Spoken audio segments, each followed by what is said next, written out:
Life Council. David Finnesand. Finnesand. Very good. And well, first of all, tell me some of the problems. Your I guess a brief history of the dip net fishery here. A brief history of the I believe it started back in the 60s at some point.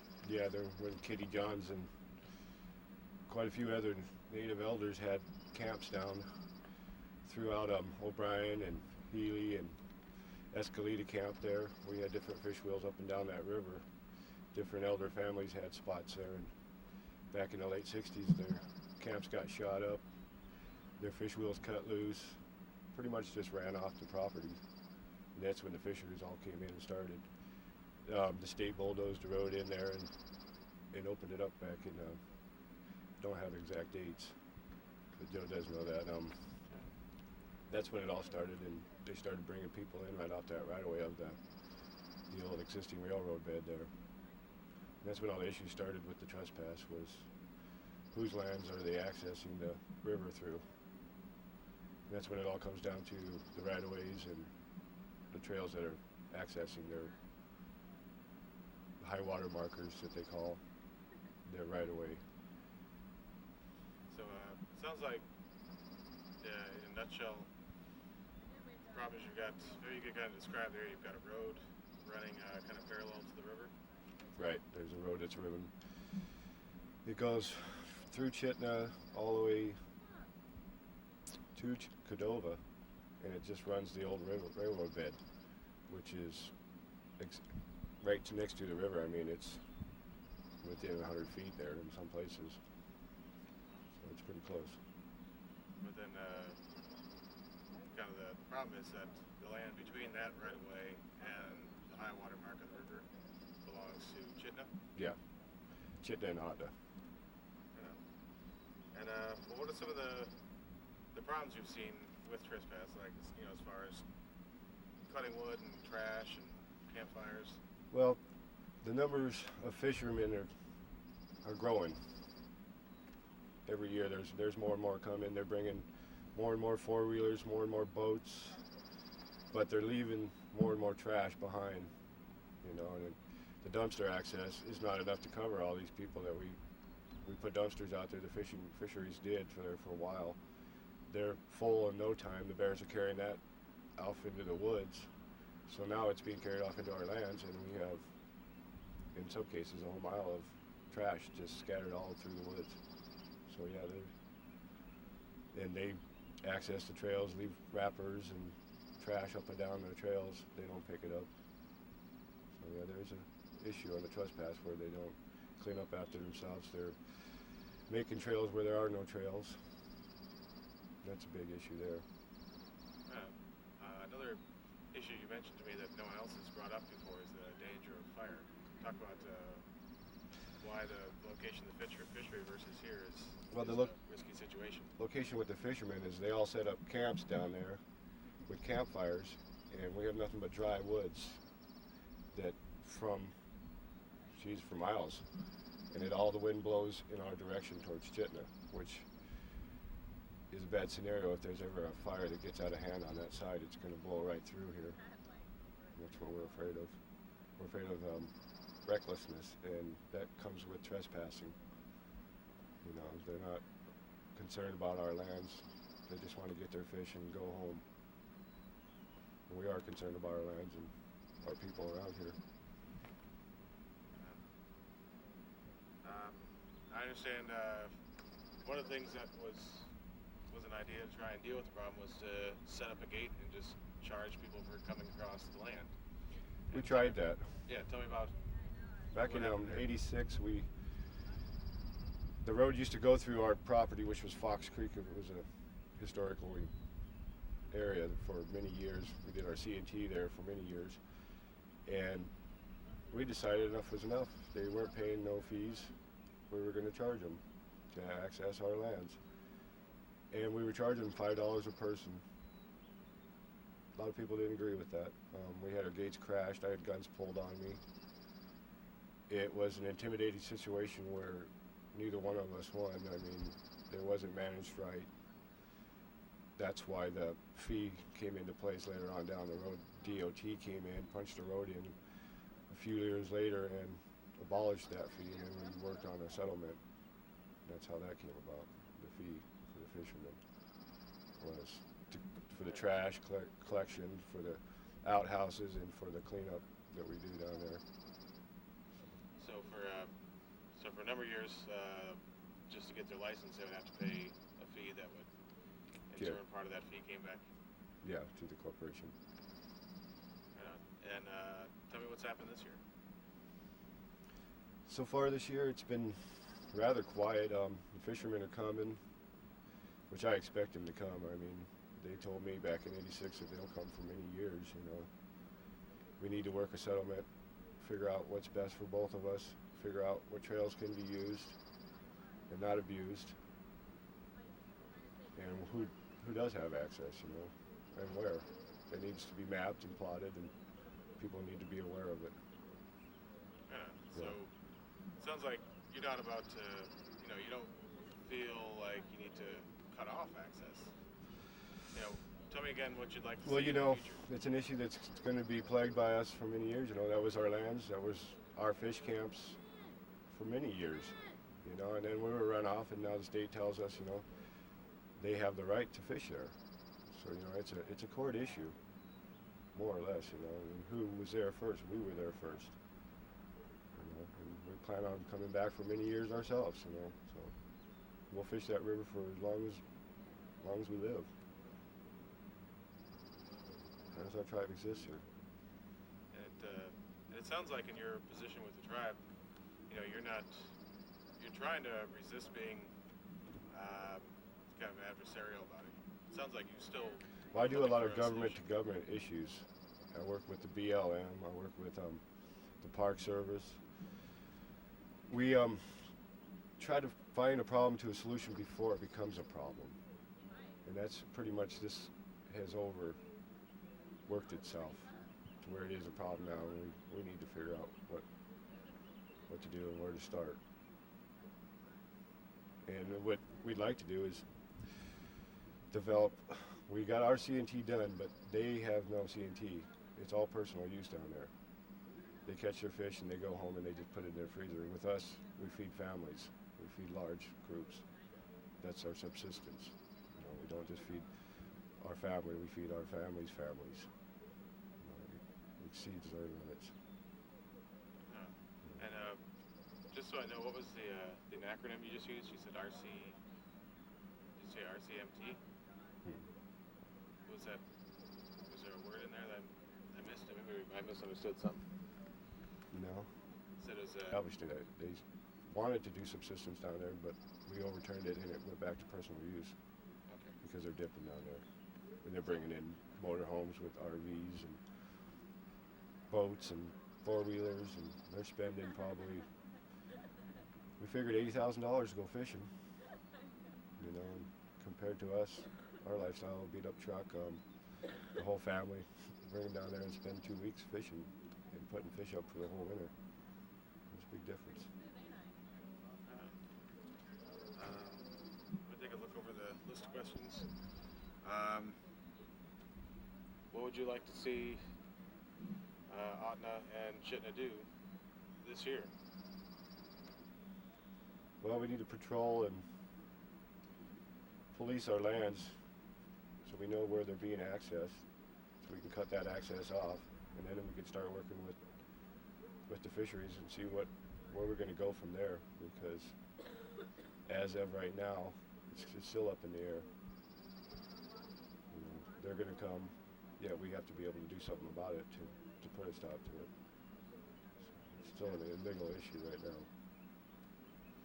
And they're permitting, I hear, to let some people in and do some fishing on their lands. So there is a process in place where someone could come to the village of Chitina and say, hey, I'd like to go fishing. Access a permit, yeah. To get to the river through your lands, we'd like to access a permit, an access permit for access to the river. And do you know what the cost is and how that process works? I'm not quite sure of that right now. Okay, I can find out. And Danny might even know.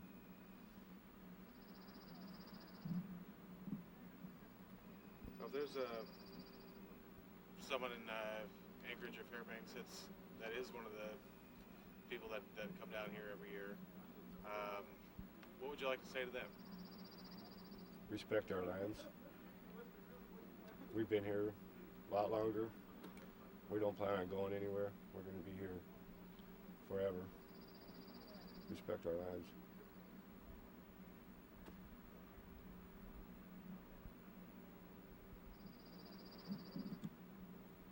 Corporation has recently been developing some lands. They're putting in an RV park so that we can take in some of that fluctuation of RVs that come down here. You see them going down some of these small roads and they're just not built for RVs, so we need to kind of keep them off those roads. We were thinking about putting in some more parking on the O'Brien Creek Road. It's something that's in discussion. That would be an idea, $15 a night parking. And that's Sure. I could start that one over again. The corporation's thinking about putting in some more parking? Yeah, they're putting in a RV park out at 5 Mile because we're getting a big, large fluctuation of RVs coming in, and they're too big for these smaller roads. So we need a place to park them. And then we also need a place for campers, and we're looking at developing some lands for that and having a $15 a night charge. The state does that all over Alaska, so we need to start developing our lands too. And they're, like I said, they're going to be coming. The tourists, they head this way every year, so we need to accommodate them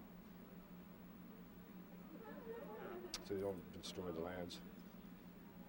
We've seen a lot of the environmental impacts that four-wheelers do, so they need designated trails for those. They don't need to be running up and down the highways full blast. Pickup trucks don't do that. There's no reason why a four-wheeler should do it. That's one of our big concerns is these four-wheelers. They just come in out of, during a weekend you'll see probably 30, 40 of them show up. And then you have a fluctuation of four-wheelers running up and down that road, the O'Brien Creek Road. No trooper around, nobody to maintain the sanity around here. It gets pretty bad.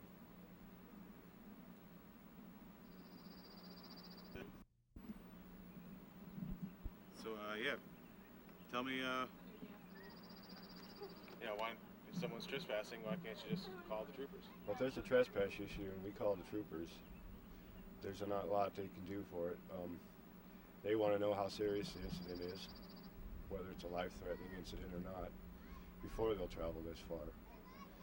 Normally they'll have a fishing game down here somewhere during the summertime, but he's always busy off running somewhere else. He's hard to find. So it's pretty much got to be a life or death situation for them to come here. That's the way we've always seen it here in Chitina. We don't want it to come to that. Like I said, I've had guns pulled on me. We've reported that. I never seen a trooper that day, so I couldn't tell you. Apparently he didn't shoot me, so it wasn't a serious matter. That's where we see it. So it's pretty scary.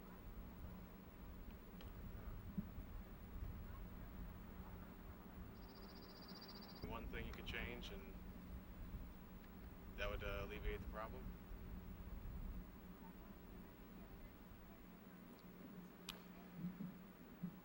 Well, it's an ongoing problem. I know that. It's going to boil down to where we're just going to end up taking our lands back, and they're going to have to get those permits to go through. They don't realize that. These are our lands. Whether they've been coming here for many years or not, we live here. These are our lands. We'd like them to have respect for us and our lands. So the easy solution to that is to probably sit down and talk it out. And is there anything else that you'd like to add, or you think folks should know? Slow down. Come to Chitina. Take your time. Look around. Don't be in a big hurry. There's other people who live here.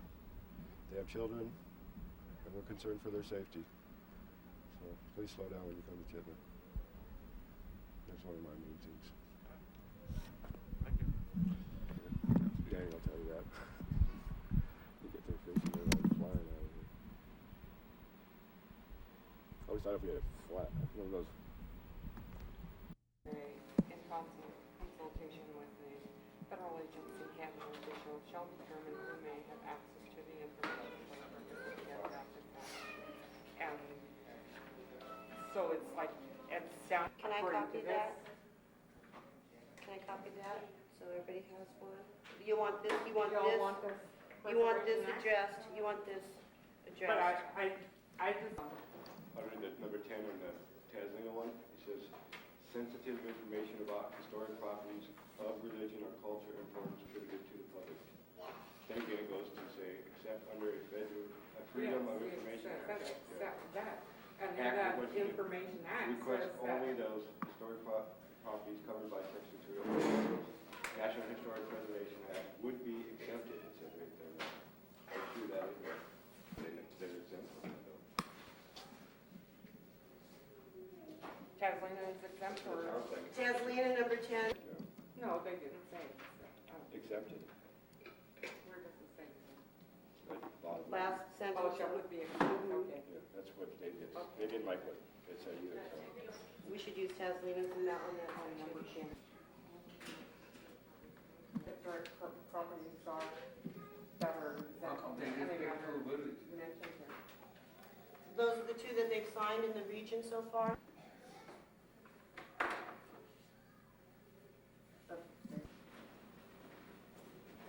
For Tasmania, for on that. On that one?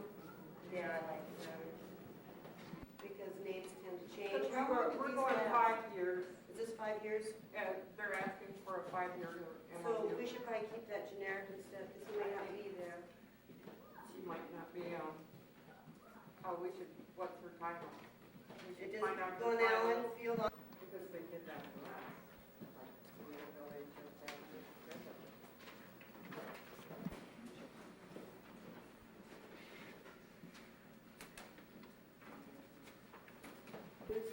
Just for you to read through when you have time, it's a lot of information. It's the stuff that we went over last year and then put all on paper and all. Just the maps and stuff. I wanted to know. I was gonna take it home and read it this weekend. Land management all the way up there with us, and nothing down this way.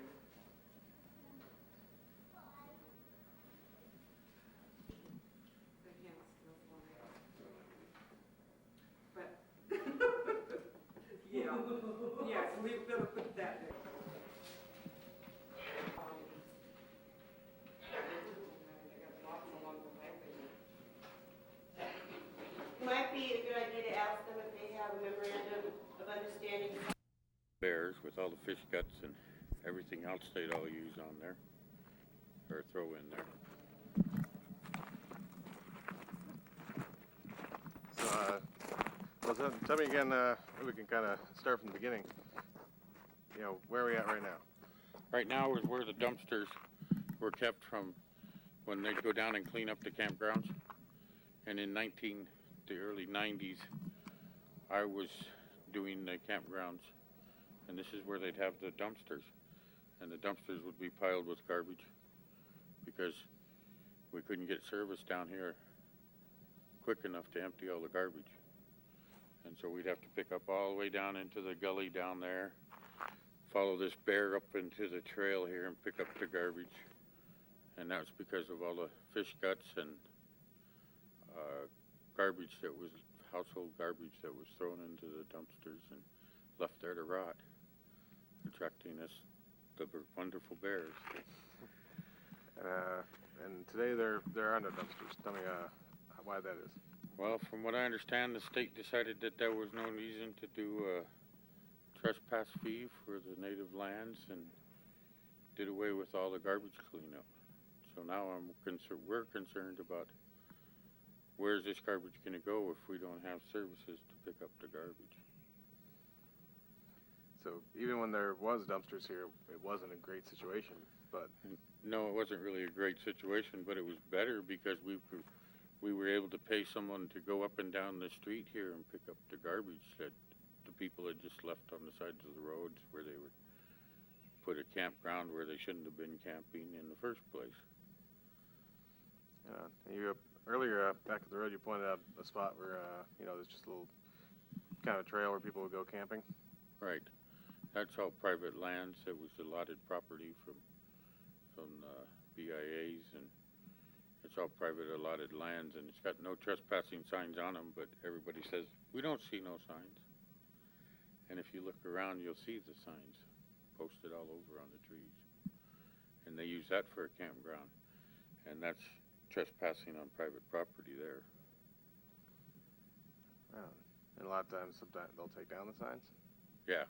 So, yeah, they take off the signs, and that way they can say they never seen them before. Wow. Oh, that's a good thing.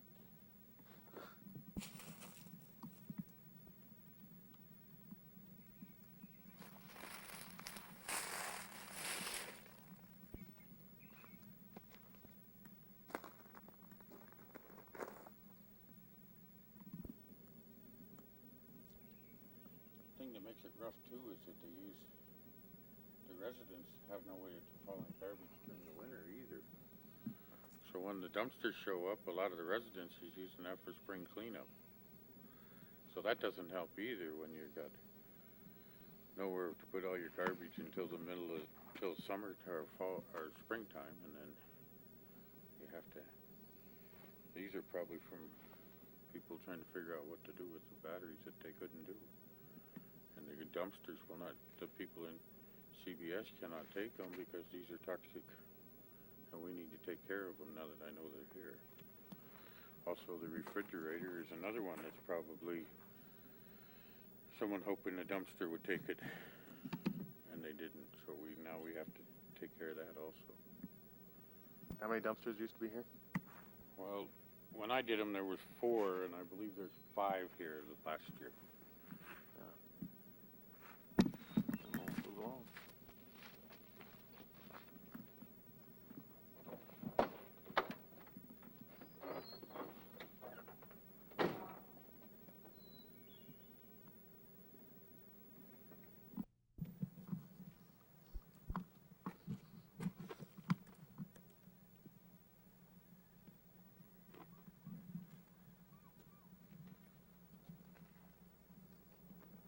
Am I in your way? You want me to back up?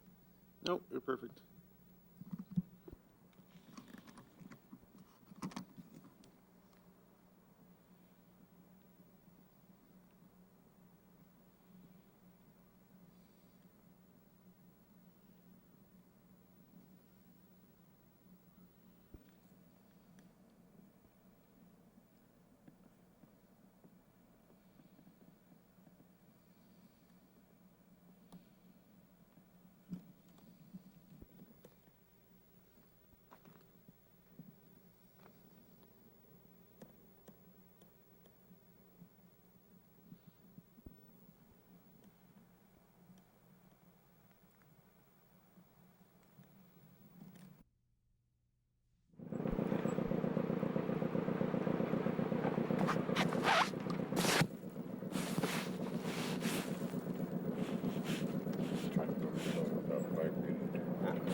right of way?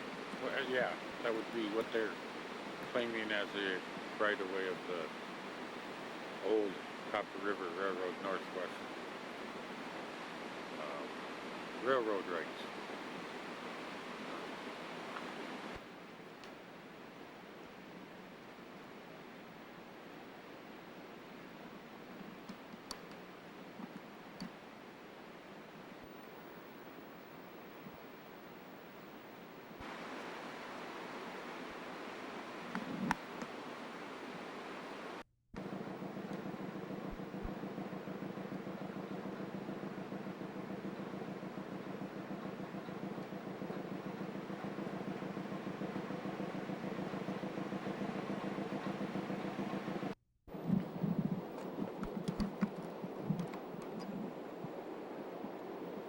Yeah, sorry, I was just gonna get a shot. This guy carrying the nets there while he's going by.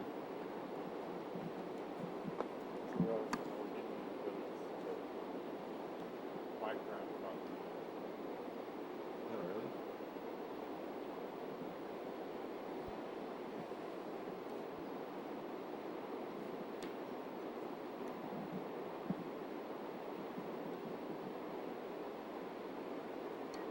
So you reckon those folks going up to the trees there, are they cutting across land, or are they going right into the right of way? I would say that's probably considered their right of way in high water. I don't know. It might be part of it, maybe a couple hundred feet over the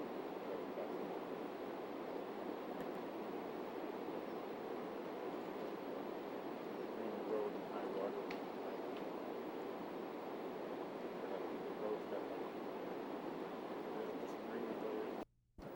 And that's where everybody hangs off and ties off to their vehicle so they can get back up the road, or back up the road, and so they don't fall in the river and lose themselves or the nets. So, do me a favor, kind of start that again. You're saying, Right around the bend of the river here is a start to Woods Canyon, and I've seen people tie themselves off to their vehicles so that they don't fall in the river and that they can get back up the cliff and tie their nets off so they don't lose their nets down the river. And doing acrobatic things like that just to get some fish.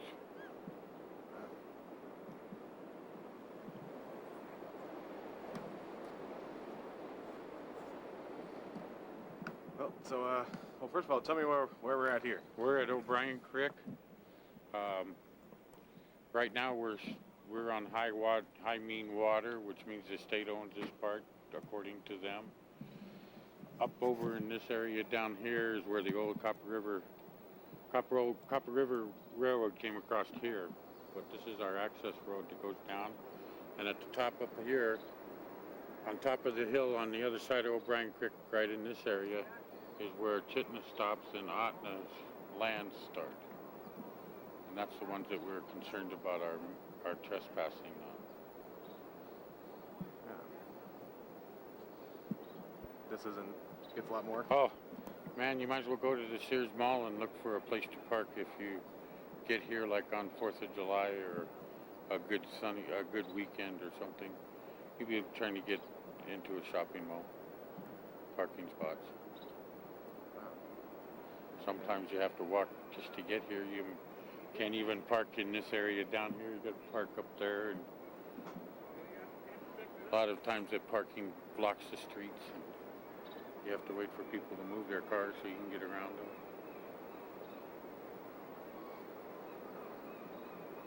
All over this place. And you were telling me before, not too many. Obviously, there's no dumpsters this year, not too many outhouses. Tell me what the situation is there.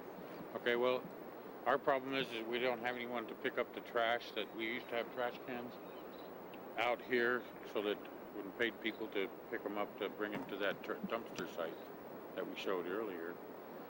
And our problem now is there's only 2 outhouses up front here, one men and one women's, that is going to accommodate a couple hundred, maybe 1,000 people. And we had outhouses rented before, to accommodate them. Now we're looking at 2 old houses that have been here before I was even hired here. So we're looking at 20 years or 15 to 10 years of old outhouses that we're relying on now to hold the needs of these thousands of people that come in here every year. And the garbage, I don't know, I'm concerned about that because I'm worried that we're going to end up seeing the trash all over this area now because there's no central location for the garbage.